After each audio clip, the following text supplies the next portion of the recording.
দর্শক সবাইকে জানাই জন্মদিনের শুভেচ্ছা। আসলে আজকে লতা পারভিনের জন্মদিন। হয়তো গত সপ্তাহে আমি দেখলাম যে আমাদের ছোট টিভি পেটের ধান্দায় নাকি পেটে খাওয়ার জন্য আতিয়ার বাড়িতে গেছিলি, প্যান্ডেল সাজাইছিলি, ফুলের লম্বা। আজকে হ্যাঁ থাক, ও কেক বানাবে। আচ্ছা, আজকের জন্য বিশেষ আকর্ষণ কি জানেন? হ্যাঁ, সবাই একটু ক্যামেরাম্যান গুলো পিছিয়ে যাও। আচ্ছা, এ যাবৎ পর্যন্ত আপনারা কেক জ্বালায় মানে জ্বালানোর পর আগে নিভাই দেন, জীবন প্রদীপই নিভাই দেন আগে, ঠিক আছে? আজকে প্রদীপ নিভানো হবে না, হ্যাপি বার্থডে হবে, কাটা হবে। আমরা চাই লতা আবার আগের মতো জ্বলে উঠুক, আগুন সহ খাবো।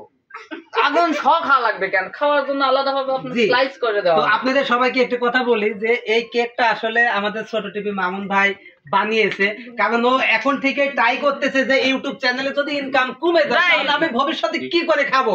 এই জন্য জন্মদিন কন, মানে কি করবো, বিবাহ বার্ষিক কন, বউ ভাত কন এবং বর ভাত কন, আপনাদের কেক বানিয়ে দেবেন। কারো বয়ফ্রেন্ড গার্লফ্রেন্ডের হ্যাঁ হ্যাঁ হ্যাঁ, কারণ এই কেক কোম্পানি হচ্ছে ছোট টিভি ব্রেকআপ পার্টির কেক, স্পেশাল কেক, ব্রেকআপ পার্টির কেক সবচেয়ে আমাদের সবচেয়ে ভালো লাগতেছে যে আজকে নিজে হাতে কেক বানিয়ে আমরাই কেটে খাবো। ছাগলের দুধ খাওয়াই, প্রথম পেলে ফিডার খাবে। এই ফিডার, এই যে ফিডার, হ্যাঁ তোমার জন্য ফিডার, তুমি কিন্তু কেক খাবা না। আসলে এই জন্মদিনে আসলে তাহলে দুধ থেকে ঠিক আছে, আরো জ্বলবেই। হ্যাঁ, সবাই রাজি তো? হ্যাঁ, আমরা যা লতা আবার জ্বলে উঠুক। লতা, আসলে অনেকদিন পর, মেলা দিন তোমার বাসাতে লোকজন আসে না, জন্মদিন উপলক্ষে এসেছে, কেমন লাগছে যদি অনুভূতি তোমার? ভালোবাসা আমার ভালো লেগেছে, তো আমি আরো বলবো পরে, এখন আর বলবো না। না না, ভালো লেগেছে, খারাপও লেগেছে। যেমন সেটা পরে না, এখনই শুনবো, না এখন বলবো, কেক কাটার পরে এই সময়টা বলবো না। ঠিক আছে, তাহলে আমরা কেক কাটাই যাই। আর জ্বলতে থাকো, আমি কেটে নিই। হ্যাঁ হ্যাঁ, বিসমিল্লাহির রহমানির রহিম, সবাই বলো হ্যাপি বার্থডে। ধরো তুমি একাই কাটো, ধরো ধরো, আলিপো, জ্বলে ওঠো। Happy birthday to you. কেকে মারি না, কেকে মারি না। আচ্ছা, মারো। বাহ বাহ, কি করে? এই যে এত আঘাত শব্দ করে লাইট গুলো সব জ্বলতেছে, আগুনগুলো। এটাই শক্তি। হ্যাঁ, ওই দিকে লতা মারবে। মার মার, অ্যাকশন অ্যাকশন, কেকে মারিস নি, কেকে মারিস নি। হ্যাঁ, হইছে, থাক।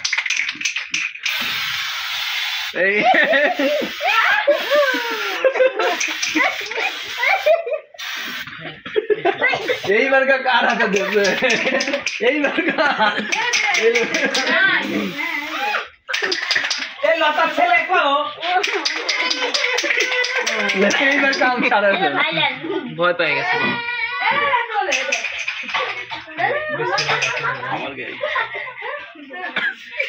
কামাল ভাই,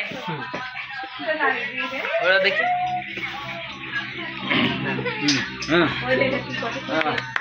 সুন্দর তালি হয়ে যাক, সবগুলা তো ক্যামেরা তালি দিবি। এটা ভাইয়া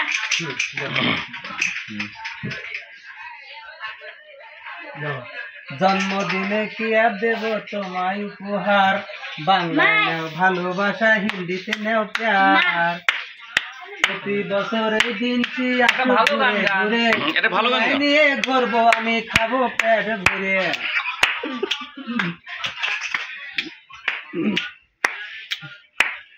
আন্টি ভালো আছেন তো? আজকে তোমার মেয়ে হইল না? আচ্ছা, কেক খাইছেন? আচ্ছা, একদিন। আচ্ছা, এখন মামুন ভাইয়ের বানানোর কেক আপনাদেরকে কি রকম লাগলো সবাই বলেন। যদি পাঞ্চি হয় আমার কাছে অসাধারণ, কারণ নিজে হাতে বানানো। আপুর কাছে কি রকম লাগলো? না, সত্যি কথা, আপনি পাঞ্চি হয়েছে নাকি? তোমার কাছে সেই সুন্দর হয়েছে। হ্যাঁ, আপনারা ধরেন, আপনি সকলে শিখেই খান। আরো সুন্দর করতে। এই দাঁড়া দাঁড়া, হবে না হবে না, দে রুকো যাবা, মোবাইল নিয়ে আয়, মোবাইল নিয়ে আয়, এদিকে নিয়ে আয় মোবাইল। কথা কয় কিটা? আগে দেখতেছে কি? মোবাইল দাও, মোবাইল দাও। এই সাউন্ড বন্ধ। হ্যাঁ, প্রিয় দর্শক, আসলে আলিফ একটু লতাকে খাওয়া দিবে। আলিফ দাও। কেন রেকর্ডই তো দিস নে? রেকর্ডই দিই না এতক্ষণ। মুখটা কেবা হয়ে গেল।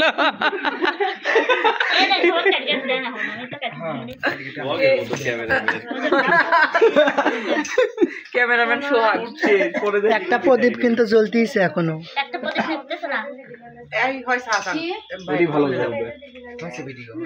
তাহলে আমরা ফ্যান দিই না? না ভিডিও শেষ এই লতা একটা গান শোনাবে, গান শোনাবে না জন্মদিন উপলক্ষে, লতা একটা গান শোনাবে। গান বলি আপনারা যে যে থাকবেন থাকেন আপনাদের চলে যাবে তো বুঝছেন? একটা গান শুনে যা। আচ্ছা এক কলি, এক কলি গান করে শেষ করে দেন।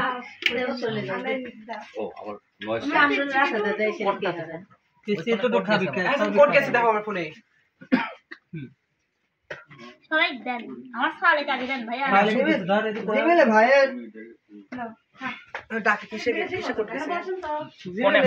ফোনে 08 নম্বরে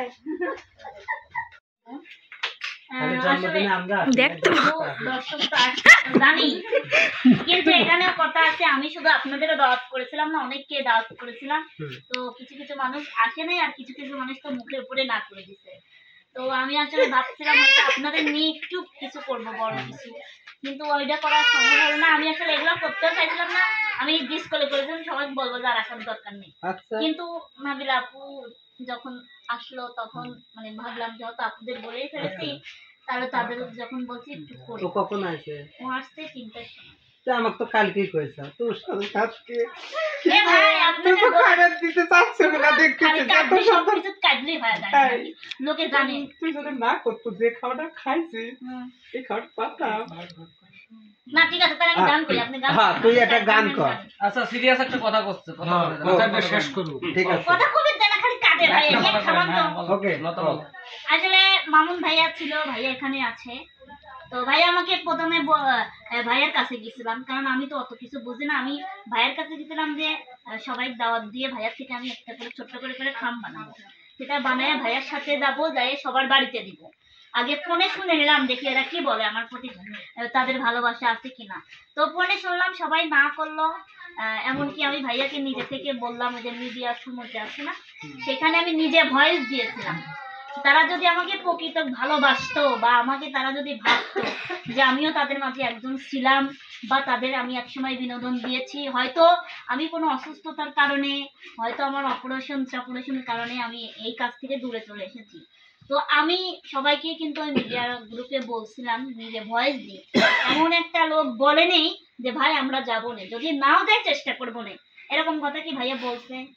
একজন ছাড়া বলে নেই, মানে সবাই চুপ ছিল। তাহলে আমি তো কারোর ক্ষতি করে নেই, আমি হয়তো সবার কাছ থেকে দূরে চলে এসেছি, কারণ আমি যখন আমার ছেলে হলো তখন ভাইয়ারা গেল, তখন সীতার অপারেশন কিন্তু এরাই ছিল, এছাড়া বাকি কেউ ছিল না। এখন মনে করেন যে আমি আগের মতো গান গাই না, আগের মতো গান গাইতে পারি না, এই জন্য আমি কারোর কাছে দাম পাই না। তাহলে আমি এখন মনে করি যে সবাই রূপের প্রতি খেয়াল রাখে। আজকে যদি আমার অন্যদের মতো রূপ থাকতো, আমি দেখছি আমার আগে প্রত্যেকটা মানুষের বাড়ির জন্মদিন হয়েছে, আমি কারোর নাম বলবো না, নাম বললে আবার তারা আমাকে শেষ করে দিবেন, ঠিক আছে, এর জন্য তাদের নাম বলবো না। সবার বাড়িতে কিন্তু লোকের অভাব দেখি নেই আমি, আমিও ভাবছিলাম হয়তো আমার ভালোবাসার মানুষগুলো আমার বাড়িতে আসবে। তবে আমি ধন্যবাদ জানাই এখানে আপুকে, ভাইয়াকে, তারপরে আমার কনা আপু আছে, আপুর সাথে কিন্তু আমার অনেক দিনের পরিচয়। আসলে জিনিসটাই বেশি না, ওনারা যে আমার পাশে এসেছে এতে আমি অনেক খুশি হয়েছি। আর যারা আমাকে মুখের উপর না করছে তাদেরকে আমি কিছু বলবো না, তবে একটু আফসোস থাকলো, তাদের কোনো রাগ নেই। একে বলে বলে ও গেলে আমি যাবো না, এ বলে ও গেলে আমি যাবো, তার আমি কি করবো? আমি যদি এখন এদের মানা করি তাহলে তো এরাও আমার পর মন খারাপ করবে।